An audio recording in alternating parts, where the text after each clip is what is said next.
Ambisi Sintayong menuju Piala Dunia, bek timnas Senegal tertarik perkuat timnas Indonesia. Erick Thohir tanggapi kontroversi Persija versus Bali United. Simak informasi selengkapnya hanya di Garuda Space Update.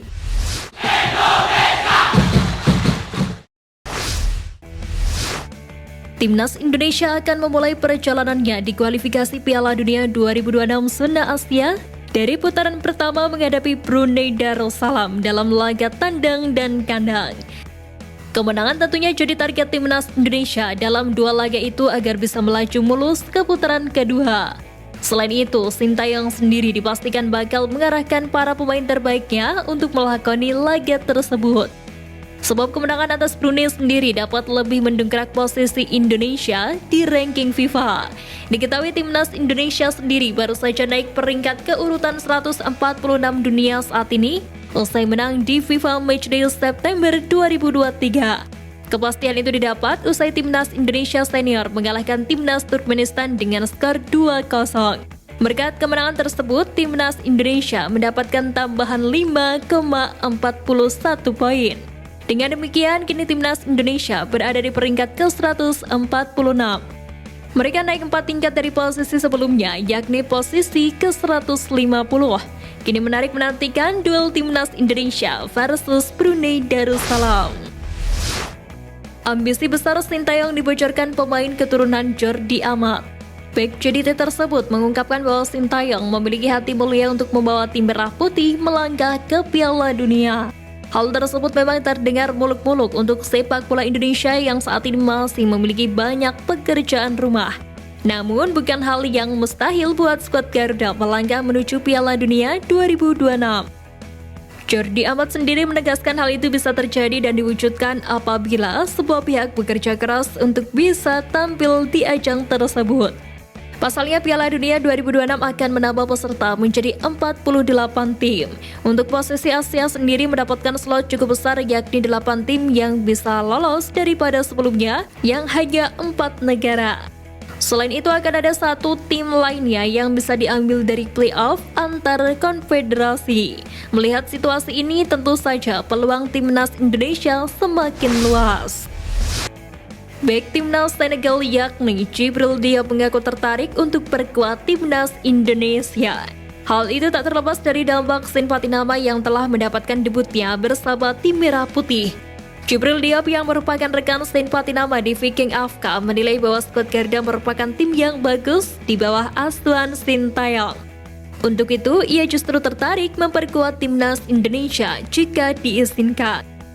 Jika Djibril Diop dapat dinaturalisasi menjadi warga negara Indonesia, tentunya keuntungan bagi timnas Indonesia. Bek 188 cm ini merupakan palang pintu andalan Viking AFK musim ini. Ia tercatat telah mengoleksi 16 penampilan di Liga Norwegia 2023. Meski begitu, proses naturalisasi tersebut tidak akan mudah. Pasalnya, Djibril Diop tidak memiliki darah keturunan Indonesia serta telah mendapatkan 4 caps bersama timnas senior Senegal. Ketua Umum PSSI Erick Thohir buka suara mengenai kontroversi keputusan wasit dalam laga Persija Jakarta versus Bali United pada pekan ke-13 BRI Liga 1 2023-2024. Meski enggan menuding, Erick menegaskan PSSI bakal menindak tegas pihak-pihak yang ingin merusak sepak bola Indonesia dengan kecurangan. Khusus perihal wasit, sosok yang juga menjabat sebagai Menteri BUMN itu menegaskan bahwa pengadil yang terbukti main kotor akan dibawa ke meja hukum. Erick mengatakan pihaknya akan terbuka terkait siapapun yang bermain kotor di sepak bola Indonesia. Pria berusia 53 tahun itu pun menjelaskan bahwa seluruh pihak terus bekerja sama untuk membersihkan sepak bola Indonesia.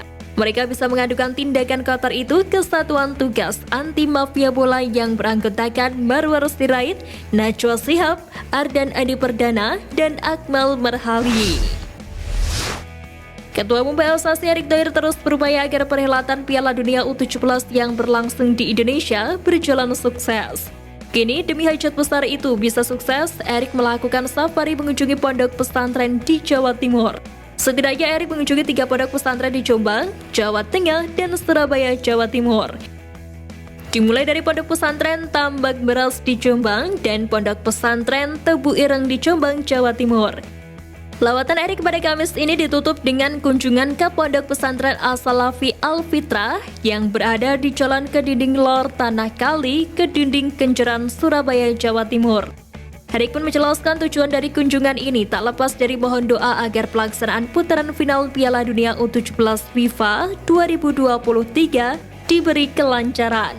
Terlebih Jawa Timur menjadi lokasi pembukaan Piala Dunia U17 2023. Memang pembukaan Piala Dunia U17 dijadwalkan berlangsung di Stadion Gelora Bung Tomo, Surabaya pada 10 November mendatang, di mana timnas Indonesia akan melawan Ekuador. Pemain timnas Indonesia U24 Hugo Samir mencurahkan isi hatinya usai mendapatkan cacian dari netizen setelah penampilan sosok 18 tahun itu di Asian Games 2022 berujung dengan kartu merah. Melalui akun Instagram, pemain 18 tahun itu meminta publik untuk mengarahkan amarah terhadap dirinya, bukan ke anggota keluarga. Ayah dari Hugo, Jackson F. Tiago, juga angkat bicara usai sang anak jadi sasaran hinaan termasuk dirinya. Namun pelatih kawakan itu menyatakan tidak akan menyeret pelaku rasisme ke ranah hukum. Jackson menilai hal tersebut bakal menjadi pelajaran bagi Hugo Samir agar hal tersebut memperbaiki kesalahan dan berkembang di masa yang akan datang. Selama ini media Vietnam memang dikenal selalu melempar kritikan kepada timnas Indonesia dari kelompok usia hingga senior. Akan tetapi selama timnas U24 Indonesia tampil di Asian Games 2022, media Vietnam banyak memuji dan tentu hal ini cukup mengejutkan. Salah satunya datang dari Tetau 24/7 yang menyebut bahwa Garuda Muda menjadi salah satu wakil terbaik Asia Tenggara yang tampil di Asian Games 2022. Pasalnya Rizky Ridho dan kawan-kawan tampil luar biasa hingga mereka masih mampu menahan imbang Uzbekistan dalam waktu normal. Timnas U24 Indonesia baru menelan kekalahan pada perpanjangan waktu. Jelas, raihan ini berbeda dari perwakilan ASEAN lainnya yang langsung kalah dalam pertandingan waktu normal. Untuk itu, media Vietnam ini menilai bahwa Garuda Muda mulai menunjukkan kualitasnya. Gelandang timnas Indonesia yang memperkuat KMS Cadency, Marcelino Ferdinand menderita cedera hamstring. Klub kasta kedua Belgia itu pun menyampaikan jika Marcelino sedang berlatih keras di gym untuk memulihkan cederanya tersebut. Melalui Instagram resmi klub, KMS Cadency pun merilis foto-foto Marcelino tengah berlatih di gym. Mantan pemain Persebaya Surabaya itu terlihat bekerja keras melatih kekuatan otot-ototnya.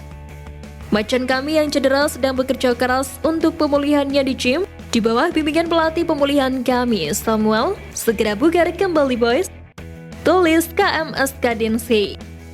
Marcelino sendiri diharapkan segera sembuh dari cederanya sehingga dapat memperkuat timnas Indonesia di putaran pertama kualifikasi Piala Dunia 2026 menghadapi Brunei Darussalam pada Oktober mendatang.